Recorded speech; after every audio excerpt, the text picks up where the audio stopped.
Lahat ng households na nagko-consume ng at least 200 kilowatt hours per month, i-subsidize natin yun. So mamawala na yung subsidy ng 194 billion. Yung inuukol yung 223 billion ngayon, the 2026 budget, sayang lamang yan. Pero kung ibibigay natin direkta sa mga households, 200 kilowatt hours per month pababa, that will only be 100 to 120 billion. So makakatipid tayo. Walang corruption, bakit? Diretso. Walang magpapasikat. Sorry boss ha. Wala na magpapasikat na parang galing sa atin yung mga AX, yung AKAP, yung tupad, yung bla bla bla. Kasi diretso na eh sa kanila. Now let's segue the conversation to the budget. From what I learned in NCPAG, the budget reflects the priorities of the government, but sometimes it also reflects the priorities of some public officials. So the first question probably will go to our legislators since mainit ang dugo ng mga Pilipino ngayon dahil sa korupsyon. Ano po yung kaibahan sa budget na ipapasa natin this year to ensure na mababawasan na talagang to totally get rid of corruption dito sa budget na to? Kong Erice or Senator Marcoleta. Unang-una kasi, I had some misgivings. Tinanong ko, nung nagkaroon ng briefing ng DVCC, I had the opportunity of asking the DOF Secretary then, Ralph Recto. Sabi ko, kung 6.7 trillion ang budget natin for 2026, may I know the projected revenue that this country may generate? Sabi niya, mga 5 trillion. So sabi ko, we will have a deficit of 1.7 trillion pesos.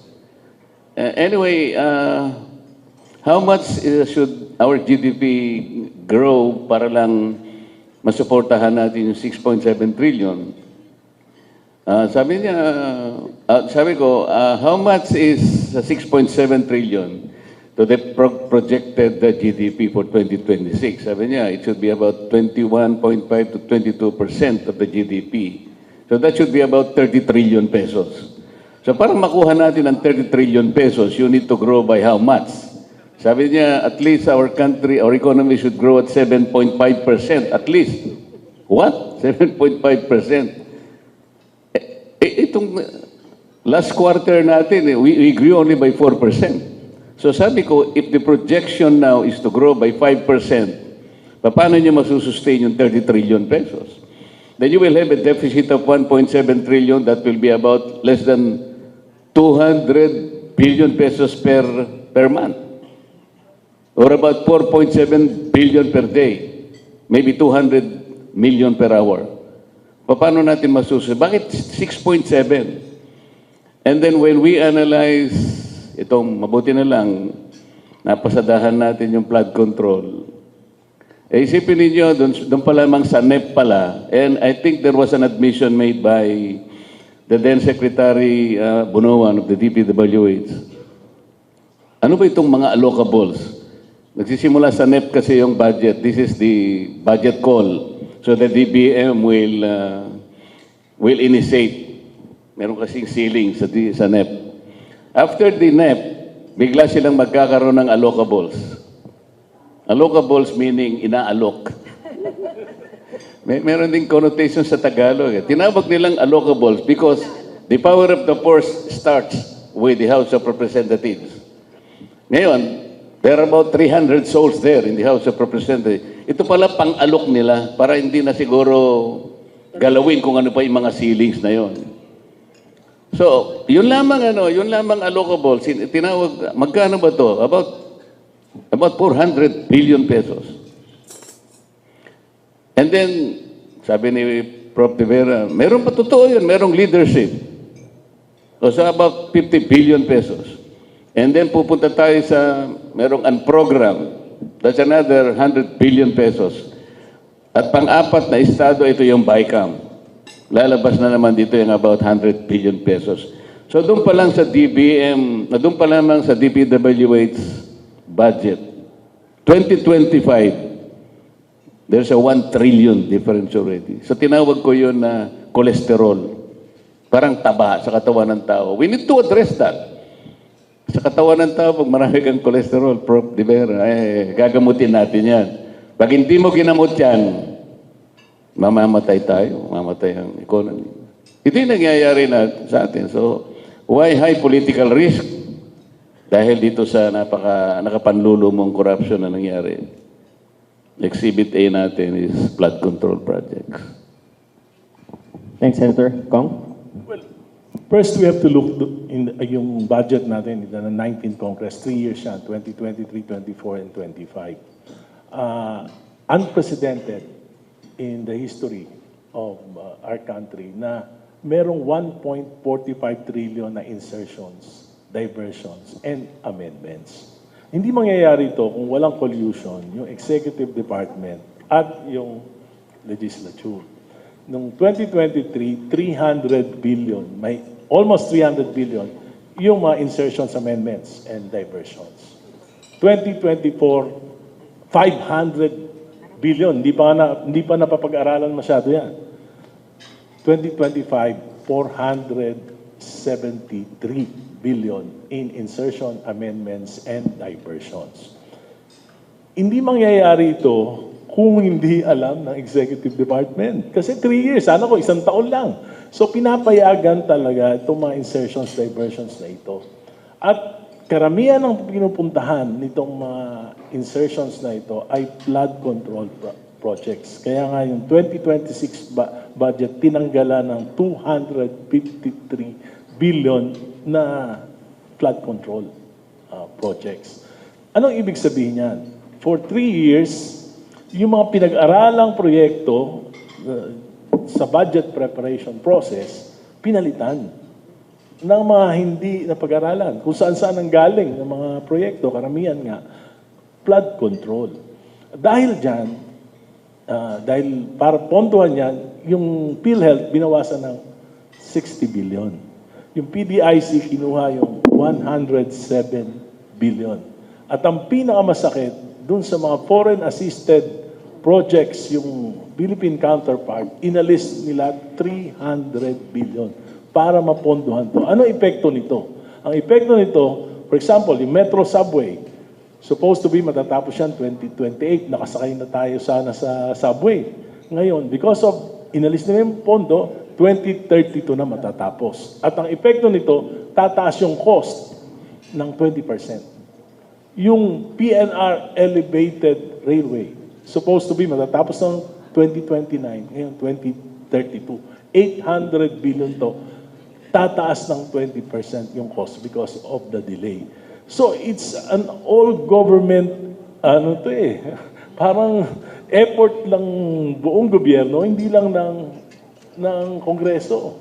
Hindi po pwedeng mangyari ito. Sana kung 1 taon lang. Pero kung pinalusot mo ng 23, pinalusot mo ng 24, pinalusot mo ng 2025, binito lang ng 2025, yung 26 billion, kasi sumobra na yung DPWH budget sa DepEd, which will make the 2025 budget unconstitutional. So, hindi pwedeng hindi alam ni Presidente na may mga insertion. Kasi yung mismong Office of the President, binigyan ng insertion na 5 billion pesos. So, yan yung problema. Ngayon, itong 2026 budget, palagay ko, yung mga supposed to be insertions na ilagay na sa NEP. At nakita ko yan doon sa distrito ko. Pinag-aralan ko yun sa distrito ko. Nakita ko yung mga proyekto sa distrito ko talagang hindi maayos. Kaya nag-propose ako ng amendments. Nag-propose ako ng amendments yung mga kailangan talaga.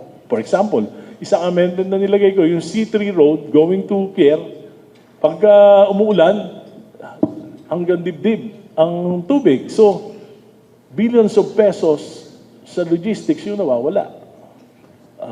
Ngayon, nagawa ko ng paraan na napagawa ko ng program na may ayos to. Ngayon, pagka inalis nila yun, inalis nila sa Senado, ibabalik nila yung mga walang kwentang proyekto. Kaya yan yung problema natin. Na-approve ba yung amendment mo? Na-approve sa House, hindi ko alam sa Senate. Doon sa ITGAB, na-approve, pero nakakasiguro ka ba sa Senate? Kaya nga, ibig sabihin, imagine that's 25 million pesos na proyekto that will that will save billions of pesos in losses na na hindi aprobahan. Kaya yung insertions is not masama per se, ha? It's not bad per se. Pero totoo ang sinasabi ni Kong Elise. I will confirm that because during the Blue Ribbon Committee hearings, inamin mismo ng DPWH na miski yung DBM nandun, bakit mo ka ako pinapayagan? Ito na yung ceilings mo. Kamukha nung sinasabi niyang flagship projects. Meron sa NEP na ganito halimbawa 70 billion. Tatanggalin ng DPWH courtesy ng planning service ng Undersecretary Cabral. We confronted them. Sumulat ka pa sa kanila, sabi mo rito sa sulat mo, be careful and you should adhere to the ceilings established already by the DBM. Huwag na ninyong papalitan. Pero papalitan nila because of the proponents na pumupunta palagi sa opisina ng planning service. Inamin nila mismo ito. Kasi ang dami ngayon na sinasabi nilang CSSP, may SSP, merong SIPAG projects. These are the modern day pork barrels. Bumalik na naman. Miski na doon sa mga agencies natin ngayon, merong convergence projects like may TRIP, merong Roll-It, merong Katuparan. These are agencies. Pinipilit nilang gumawa ng nomenclature into the line items para lang magkaroon sila ng projects. Napakarami. Tingnan po ninyo yung mga nyo sa inyong mga NEP mismo. Napakaraming sipag. Ito po yung mga modern day pork barrel na talagang namamanipulate pa rin. Pero ako po, masasabi ko ngayon sa Senado, sinusuyod namin ngayon. Inalis na namin lahat yung flood control. Pasensya na po kayong lahat, pero pagka flood control, wala na po lahat yun. Unti-unti ay binabago po natin. Nakapaggawa tayo ng mga transparency and accountability measures. Initially, we might be able to do some policing of the budget.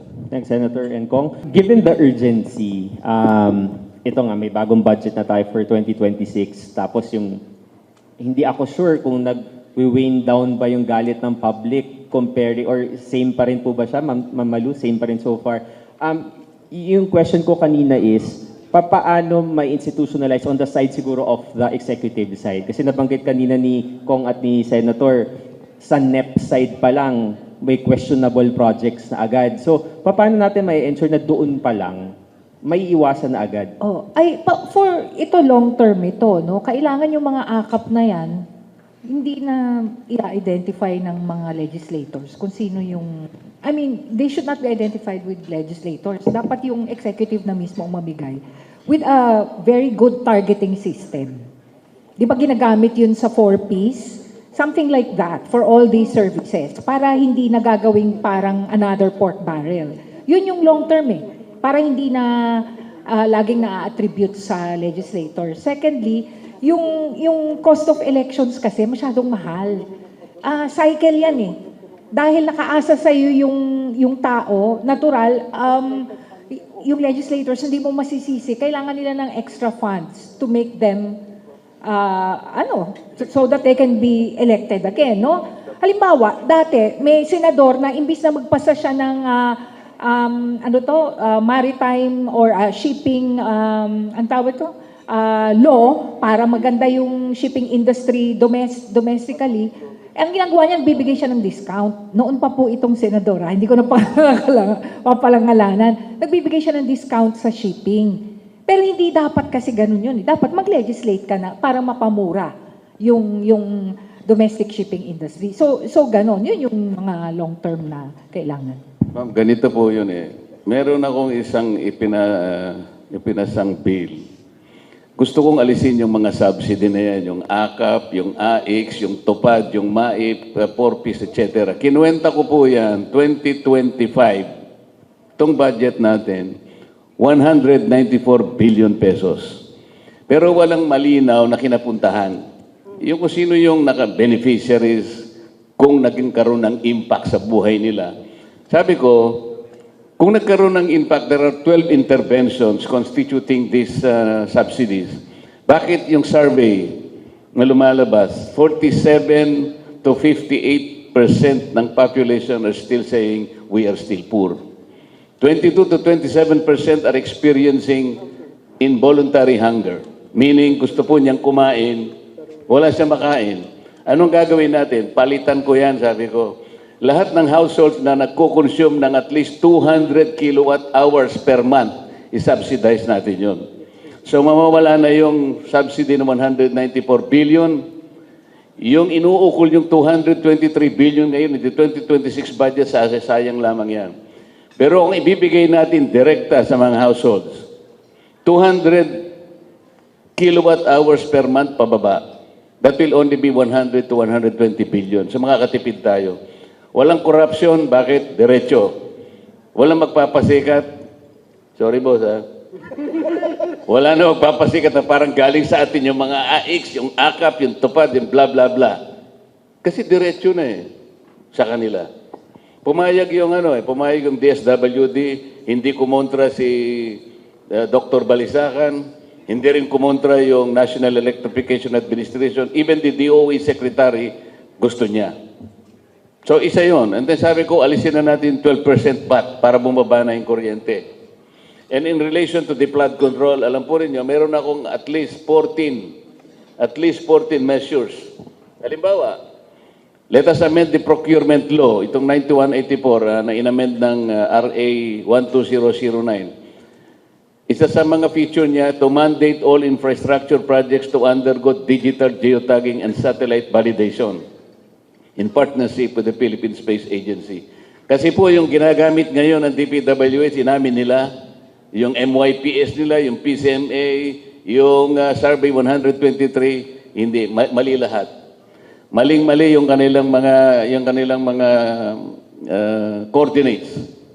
So, hindi ka nila mabilang kung ano yung ghost projects ngayon eh. Wala naman palang totoong real time, Prof. De Vera. Inamin nila kasi hindi man pala sila nakakonect sa satellite. Ngayon nila inamin lahat. These are all the things that we have unearthed. Amendment to the anti-graft law. Sabi natin, removal of bad faith as an element under Section 3E of the Republic Act Treaty 019. Ang dami po nito. Pati yung licensing law, i-amend po natin yan. Pati po yung witness protection law. At meron pa pong importante, nakasama rito sa pinag-uusapan natin, yung amendment to the Securities Regulation Code. Kasi po dapat ay ma-mandate natin ang public disclosure and verification of beneficial ownership for all corporations, partnerships, and joint ventures participating in government infrastructure and construction projects. Ang basis naman po nito is Section 12, Article 6 of the Philippine Constitution. Lahat po ng nanalong kandidato nakalagay sa Constitution, isubmit nila yung potential conflict of interest. Like kapag ka nag-file po kayo ng batas, alam naman ninyo na may conflict of interest. Dapat malaman na natin, lalo na kung kayo po yung author.